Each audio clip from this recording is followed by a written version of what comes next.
हम सबको ओम शांति। आज हम सभी लोग केदारनाथ अग्रवाल की प्रसिद्ध कविता चंद्र गहना से लौटते वीर का अध्ययन करेंगे। और केदारनाथ अग्रवाल एक प्रगतिवादी रचनाकार हैं। प्रगतिवाद वह विचारधारा है 1936 के बाद हिंदी साहित्य में आया। मार्क्सवादी चेतना को अपने काव्य का आधार बनाया और मार्क्सवादी चेतना में जन जन के विकास को, जन की अवधारणाओं को प्रमुखता प्रदान की गई है। तो उसी के दृष्टिकोण में रखते हुए कवि ने एक बहुत ही सुंदर मार्मिक चित्र बुंदेलखंड के एक खेत का खींचा है।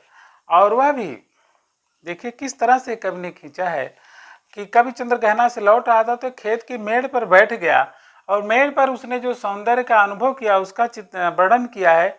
देख आया चंद्र गहना देखता हूँ दृश्य अब मैं, देख आया चंद्र गहना देखता हूँ दृश्य मैं, मेड़ पर इस खेत की बैठा अकेला, मेड़ पर इस खेत की बैठा अकेला। कवि कह रहा है कि चंद्र गहना मैं देख आया और वहाँ से मैं अब खेत में आ गया हूँ और खेत के एक मेड़ पर बैठ करके उस खेत के दृश्यों को देख रहा हूँ कि उसमें कौन कौन सी फसल है और फसल का कैसा तालमेल है।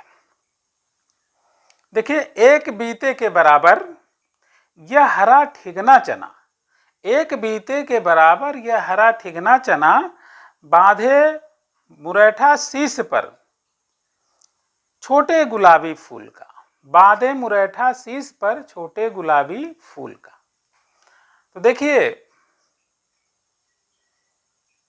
कवि बहुत ही सुंदर दृश्य कह रहा है कि मेड़ पर बैठा हूं और एक चने का पेड़ है और चने का पेड़ का कितना बड़ा, एक बित्ते के बराबर। ये हमारी जो इतना स्ट्रक्चर होता है यहाँ से लेके यहाँ तक, इसको एक बित्ता कहते हैं।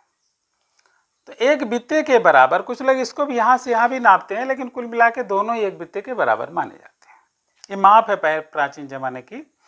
एक बीते के बराबर एक ठिगना चना, छोटे कद का एक चना क्या कर रहा है, बांधे मुरैठा शीश पर, मुरैठा माना होता पगड़ी, अपने सिर पर एक पगड़ी बांधे हुए है और उसमें क्या है, छोटे गुलाबी फूल का, गुलाबी रंग के फूल है छोटा और उसकी पगड़ी अपने सिर पर बांधे हुए है। फिर क्या हुआ भैया, इसमें देखिए दो चीज है, मानवीकरण अलंकार तो है ही और सजकर खड़ा है। सजकर खड़ा है तो भाई फूल जब है तो बहुत सुंदर लगेगा ही, तो कभी उसको कह रहा है सजकर खड़ा है, बहुत सजा धजा है, छोटा सा ठिगना चना। ये चने का वर्णन। अब अगला देखिए, पास ही मिलकर उगी है बीच में अलसी हठेली, पास में ही मिलकर उगी है, उसके साथ साथ चने के खेत में अलसी, तीसी के बीज भी बोए जाते थे और वो दोनों एक साथ उगते हैं तो बड़ा अच्छा लगता है। और क्या है वो, देह की पतली कमर की है लचीली। अलसी का पेड़ एकदम सीधा होता है, बहुत पतला सा होता है और कमर की है लचीली। कभी कह रहा है कि उसकी कमर क्या है, बहुत ही लचीली है, देह की पतली है। तो क्या है, अपने देह से बहुत पतली सी होती है वो, जैसे नीम की सीख होती है वैसे पतली सी होती है। देह की कमर की है लचीली, कमर से बहुत लचीली है। नीले फूल को सिर पर चढ़ाकर, और उसमें नीले रंग के फूल होते हैं, तो कब कह रहा नीले फूल को सिर पर चढ़ा लिया है और कह रही है जो छुए या, और कुछ कह रही है, क्या कह रही है, जो छुए यह दूं हृदय का दान उसको, जो मुझे छू लेगा मैं अपने हृदय का दान उसको कर दूंगी।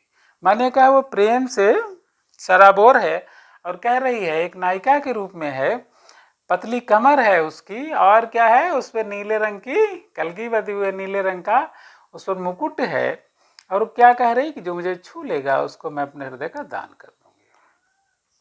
फिर क्या अगला क्या है, और सरसों की न पूछो, सरसों भी उसी खेत में जमी हुई है, हो गई सयानी हाथ पीले कर लिए हैं। सरसों में पीले पीले फूल खिले हुए हैं, तो कभी कह रहा है हाथ पीले कर लिए। शादी में जैसे वो हल्दी लगाया जाता है तो हाथ पीले हो जाते हैं, तो हाथ पीले करने में शादी के लिए तैयार है। ब्याह मंडप में पधारी, ब्याह मंडप में पधार गई है, फाग गाता मास फागुन आ गया है आज जैसे, और फरवरी में फागुन का महीना होता है, तो कभी कह रहा है कि जैसे फागुन का महीना आ गया हो और वो फाग गा रहा हो, इसी तरह से एक मौसम आ गया है। देखता हूं मैं स्वयंवर हो रहा है, कभी कह रहा है ये सारे जो पौधे हैं ऐसा लग रहा है कि स्वयंवर आपस में रचा रहे हैं, प्रकृति का अंचल हिल रहा है, प्रकृति में धीमी धीमी हवा बह रही है और ऐसा लगता है कितना मधुर स्वयंवर है। इस विजन में, विजन माने जहाँ पर कोई ना हो, जन माने लोग, विजन माने कोई ना हो, वहाँ पर क्या है, दूर व्यापारिक नगर से, व्यापारिक नगरों से जो इलाहाबाद बांदा वगैरह के जो शहर हैं उससे बहुत दूर कभी गांव में बैठा हुआ है। फिर क्या हुआ है, प्रेम की प्रिय भूमि उपजाऊ अधिक है। यहाँ पर क्या है, प्रेम वास्तव में बहुत उपजाऊ है, लोगों के हृदय में, हृदय ही प्रेम से भरे हुए हैं। फिर क्या हुआ भाई,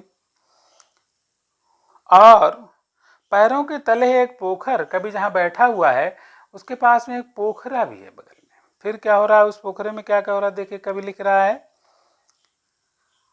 उठ रही उसमें लहरियां, नील तल में जो उगी है घास भूरी। उठ रहे उसमें लहरियां, नील तल में जो उगी है घास भूरी, उसमें क्या है, उसके तल में नीले रंग की भूरी घास उगी हुई है और शैवाल हैं, और क्या है, उसमें लहर भी उसके सतह पर उठ रही है। फिर क्या हो रहा है भाई, एक चांदी सा बड़ा सा गोल खंभा आंख को है चमकाता। चांदी सा माने सूर्य भगवान ऊपर चमक रहे हैं तो उनकी जो रोशनी पड़ रही है उसमें ऐसा लगता है कोई चांदी का खंभा बन गया है। फिर क्या हो रहा है भाई, है कई पत्थर किनारे पी रहे चुपचाप पानी। बहुत सारे किनारे पत्थर पड़े हुए हैं, पानी में डूबे हुए हैं, ऐसा लगता है वो पानी पी रहे हैं, बहुत दिनों से उनकी कोई प्यास ही नहीं बुझ रही है। चुपचाप खड़ा बगुला डुबाए टांग जल में, देखता ही मीन चंचल ध्यान निद्रा त्यागता है। देखो बहुत ही व्यंग है, चुपचाप खड़ा बगुला दबाए डुबाए टांग जल में, देखते ही मीन चंचल ध्यान निद्रा त्यागता है। बगल में बगुला खड़ा, ध्यान लगाए जल में ही, और ऐसा ध्यान लगाए कि लेकिन जैसे कोई मछली आती है तुरंत वो मछली खा लेता है।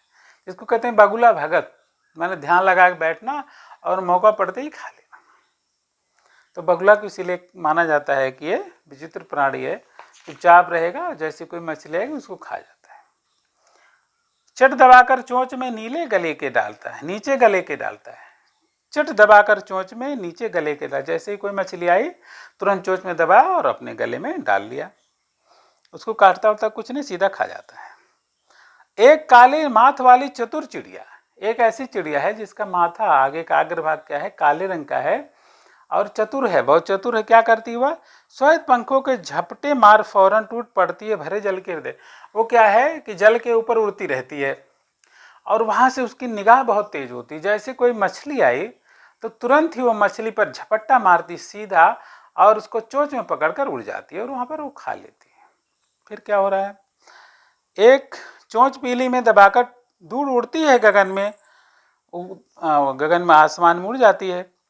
और यहीं से भूमि ऊंची है, जहां से भूमि थोड़ी ऊंची हो गई है, उसके आगे थोड़ी भूमि ऊंची है, रेल की पटरी गई है, ट्रेन का टाइम नहीं है। रेल की पटरी गई है, ट्रेन का टाइम नहीं है। कब कह रहा रेल की पटरी है और ट्रेन का भी कोई टाइम, मुझे कहीं जाना नहीं है, मैं स्वच्छंद हूँ, जाना है, मैं स्वतंत्र हूँ, मुझे कहीं नहीं जाना है, मुझे यहीं का दृश्य अच्छा लग रहा है। चित्रकूट की अनगढ़ चौड़ी कम ऊंची ऊंची पहाड़ियाँ। अब चित्रकूट की, जो कि बादा में चित्रकूट भी है, तो कह रहा है चित्रकूट की बहुत कम ऊंची ऊंची पहाड़ियाँ हैं, दूर तक फैली हैं बांझ भूमि पर, और चूंकि वहाँ पर पानी रुकता नहीं इसलिए पेड़ पौधे भी नहीं होते, इसलिए ऐसे भूमि को बांझ भूमि कहते हैं।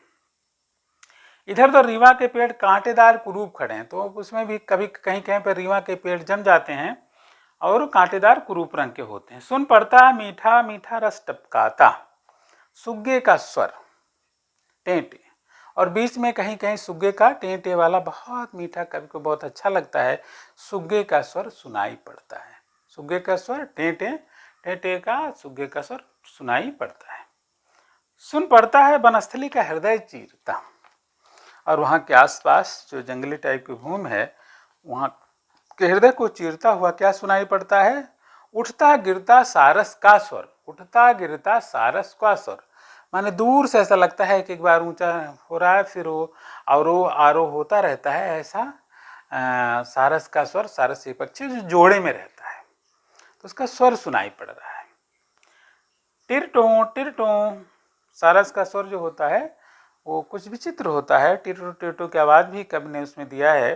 मन होता है उड़ जाऊं मैं, कभी कहता है मेरा मन होता है मैं भी उड़ जाऊं, कहाँ पर उड़ जाऊं? देखिए, मन होता है उड़ जाऊं मैं, कभी कह रहा है मेरा मन होता है मैं उड़ जाऊं, कहाँ पर फैलाए सारस के संग, अपने पंखों को फैलाकर मैं भी सारस के संग उड़ जाऊं, जहां जुगल जोड़ी रहती। जुगल मानता जोड़ा, सारस हमेशा जोड़े में ही रहता है। तो कब कह रहा मैं भी उड़ जाऊं जहां पर वो सारस की जोड़ी है, क्या करूं? और पर फैलाए सारस के संग जहां जुगल जोड़ी रहती, जहां पर वो सारस का जोड़ा रहता है, हरे खेत में सच्ची प्रेम कहानी सुन लूं मैं। उस हरे खेत में मैं भी सारस की प्रेम कहानी सुन लूं, कितना अच्छा वो प्रेम करते हैं, उन दोनों के बीच कितना प्यार है। वो कहते हैं कि सारस के एक जोड़ा अगर चला गया, दूसरा भी कभी शादी नहीं करता और प्राय दोनों एक साथ खत्म हो जाते हैं। आपने वाल्मीकि जी की कहानी सुनी होगी, जिसमें उन्होंने सारस के एक जोड़े को मार दिया था क्रौंच पंछी। सच्ची प्रेम कहानी सुन लो चुप्पे चुप्पे, कभी कह रहा है चुपके चुपके मैं ये प्रेम कहानी सुन लूं, अर्थात किसी को बताना ना पड़े। तो कवि केदारनाथ अग्रवाल ने प्रकृति के अंचल का बहुत सुंदर वर्णन किया है, और इसमें मुक्त छंद है, भाषा खड़ी बोली है, और प्रकृति के परिवेश का बहुत मनोरम वर्णन है। साथ साथ क्षेत्र के शब्दों का भी, क्षेत्रीय शब्दों का भी कवि ने प्रयोग किया है, जो कि बहुत ही चित्त को अच्छे लगते हैं। तो सबको धन्यवाद, आप जुड़े रहे हमारे साथ, देखने के लिए बहुत बहुत धन्यवाद। और आप नए हैं तो हमारे सब्सक्राइब करें और दोस्तों को भी शेयर करें। ओम।